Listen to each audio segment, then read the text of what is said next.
नमस्कार दोस्तों, यह वीडियो आने वाले सभी प्रतियोगी परीक्षा में उपयोगी सिद्ध होगी। तो बिना समय गंवाए आज का वीडियो शुरू करते हैं। गंगा नदी की प्रमुख सहायक नदियाँ। गंगा नदी दो नदियों से मिलकर बनी है। पहला है भागीरथी नदी, दूसरा है अलकनंदा नदी। भागीरथी नदी जो है गंगोत्री के गोमुख से निकलती हुई रुद्रप्रयाग तक आती है। अलकनंदा जो है सैंटोपंथ ग्लेशियर से निकल के ये भी रुद्रप्रयाग में आके मिलती है। फिर उसके बाद बनता है गंगा नदी।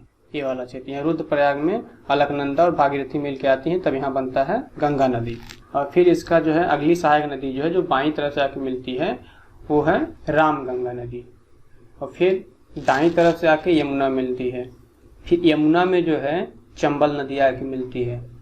चंबल नदी की सहायक नदी वानस नदी है। वानस और दो नदी हैं, काली सिंध, पार्वती नदी। और फिर उसके बाद सिंध नदी यमुना की सहायक नदी है। उसके बाद बेतवा नदी भी यमुना की सहायक नदी, रानी लक्ष्मीबाई बांध बेतवा नदी बना है। और फिर उसके बाद धसान नदी जो है बेतवा नदी की सहायक नदी है। उसके बाद केन नदी भी यमुना नदी की सहायक नदी है। ये सारी नदियां यमुना नदी में मिलती हैं। यमुना नदी जो है इलाहाबाद के प्रयाग क्षेत्र में जाके गंगा नदी मिल जाती है। फिर उसके बाद आता है टोंस नदी, ये भी जो है दाईं तरफ से गंगा नदी में जाके मिलती है। फिर उसके बाद जो है सोन नदी भी दाएं से जाके गंगा नदी में, ये बिहार में मिलती है। फिर उसके बाद जो है सोन नदी के भी दो सहायक नदियां हैं, रिहंद नदी और कोयल नदी। और फिर आगे चल के ये गंगा के रूप में आगे फ्लो होती है। फिर जो है बाएं से गोमती आके मिलती है। किसके बाद? टोंस नदी के बाद बाईं ओर से आके गोमती नदी मिलती है। फिर उसके बाद घग्गर नदी मिलती है। फिर उसके बाद घग्गर की सहायक नदी जो है राप्ती नदी है। फिर गंडक नदी, फिर कोसी नदी। ये जो है ये बाईं तरफ से देख लो कौन कौन सी नदी है। सबसे पहले ये है रामगंगा, फिर गोमती, फिर जो है घाघरा, फिर जो है गंडक, फिर कोसी। तो घाघरा, गंडक, कोसी, गोमती, ये सब बाईं तरफ से मिलने वाली नदियां हैं। 5 नदी है। सबसे पहले रामगंगा, गोमती, घग्गर, गंडक, कोसी बाईं तरफ से। और फिर दाईं तरफ से यमुना, टोंस। फिर जो है और 2 नदी हैं, एक है मयूराक्षी और दूसरा है दामोदर नदी परियोजना जो है दामोदर नदी पे है।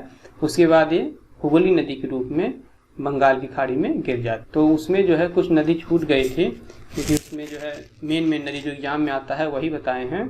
इस मैप में देखिए, इसमें वो सारी नदियां हैं जिसको मतलब सहायक नदी की भी सहायक नदियां हैं। जैसे कि ये देखिए अलकनंदा नदी है और यहाँ पे भागीरथी नदी है। तो ऋषिकेश इसके किनारे प्रमुख शहर है। हरिद्वार उसका प्रमुख शहर है, गंगा नदी के किनारे जो बसा है। फिर गंगा नदी में आके रामगंगा बाईं ओर से मिलती है और दाईं ओर से उसके बाद काली नदी आके मिलती है। फिर उसके बाद जो है गंगा आगे बढ़ती, गंगा के किनारे कानपुर शहर बसा हुआ है। फिर गंगा आगे बढ़ती है तो गंगा इलाहाबाद शहर भी गंगा नदी के किनारे बसा है। तो इलाहाबाद में जो यमुना नदी है इसकी भी बहुत सारी सहायक नदियां हैं। जैसे कि यमुना नदी की सहायक नदी जो है दाईं तरफ से रिहंद नदी आके मिलती है। तो एग्जाम में बहुत पूछा जाता है कि यमुना नदी के दाईं तरफ से आने वाली सहायक नदी क्या है? केवल एक नदी है, रिहंद नदी है। फिर बाईं तरफ से कौन कौन सी नदी है? बाईं तरफ से यमुना नदी में 4 नदियां आके मिलती हैं, चंबल, सिंध, बेतवा और केन नदी। चंबल, सिंध, बेतवा, केन नदी जो है दाईं तरफ से आके यमुना नदी में मिलती है। और यमुना नदी जो है ये अक्सर पूछा जाता है दिल्ली में कौन सी नदी फ्लो होती है? तो यमुना नदी है। ये देखिए दिल्ली शहर यमुना नदी के किनारे बसा हुआ है।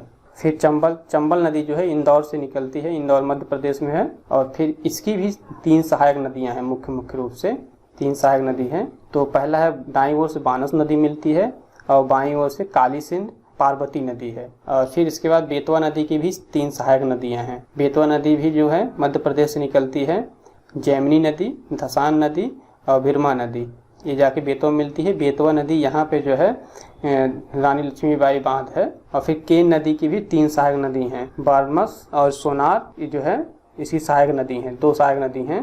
और फिर आगे चल के ये केन नदी मिल जाती, केन नदी जाके यमुना नदी मिल जाती है। फिर आगे टोंस नदी है, टोंस की भी एक सहायक नदी है। फिर आगे सोन नदी, सोन की 2 सहायक नदी है, रिहंद नदी और कोयल नदी। सोन नदी भी जो है मध्य प्रदेश से निकलती है। और ये जो है दामोदर नदी झारखंड की और पश्चिम बंगाल की नदी है। और ये जो है मयूराक्षी भी पश्चिम बंगाल में है। और इधर से देखेंगे ऊपर साइड से, मतलब बाएं साइड जो गंगा मिल रहा है, तो घग्गर नदी जो है, घग्गर नदी की सबसे सहायक नदी पहले क्या है, ये उत्तराखंड से शारदा नदी के रूप में आती है और यहाँ पे है कौरियाला नदी से आके मिलने के बाद इसका नाम घाघर नदी हो जाती है। घग्गर फिर आगे चल के राप्ती नदी से मिलती है, फिर घग्गर के नाम से ही आगे बढ़ती है और जाके गंगा में मिल जाती है। फिर आगे क्या है, आगे गंडक नदी है। गंडक की इसमें कोई सहायक नदी नहीं दिखाई गई है। और फिर लाल बाक्या नदी है और आगे चल के से वाक्या बागमती आगे मिल जाती है और उसके बाद जो है कमला नदी से मिलती है। फिर यहाँ पे कमला नदी मिलने के बाद ये घुघुरी नदी कहते हैं और फिर ये घुघुरी नदी जाके कोसी नदी मिल जाती है और फाइनली कोसी नदी गंगा नदी मिल जाती है। और इधर से महानंदा नदी जो है ऊपर से आती है और इसमें मिल जाती है। यहाँ पे जो है दो भागों में टूट जाती है गंगा। एक होता है इधर जब जाती है बांग्लादेश आगे पड़ जाता है तो बांग्लादेश में जाती है तो पद्मा के नाम से जाती है और पद्मा के नाम से बांग्लादेश में फ्लो होती है, मतलब बांग्लादेश में इसका नाम जो है पद्मा नदी। और इधर जो निकलती है यहाँ से इसे हुगली कहते हैं। यहाँ तक गंगा है। इसके बाद नीचे जो है फरक्का के नीचे जो है हुगली नदी हो जाती है और इधर जो है पद्मा नदी हो जाती है। पद्मा नदी के रूप में ये बांग्लादेश में प्रवाह करती है और यहीं से ये हुगली नदी के रूप में कोलकाता में प्रवाहित करती है। तो हुगली नदी की जो 3 सहायक नदियां हैं वो कौन कौन सी हैं, ये हैं देखो मयूराक्षी, दामोदर, कसाई, 3 प्रमुख नदियां। उसके बाद ये जाके बंगाल की खाड़ी में गिर जाती है। मुझे पूरा भरोसा है आप लोग वीडियो को अच्छे से समझ गए होंगे। तो इस वीडियो को लाइक करें और एजुकेशन से रिलेटेड सभी ग्रुप में शेयर करें, साथ में चैनल को सब्सक्राइब करें। इसी के साथ सब्सक्राइब के बगल की घंटी वाली बटन को भी प्रेस कर दें ताकि हमारी सभी वीडियो आपको तुरंत मिल जाए।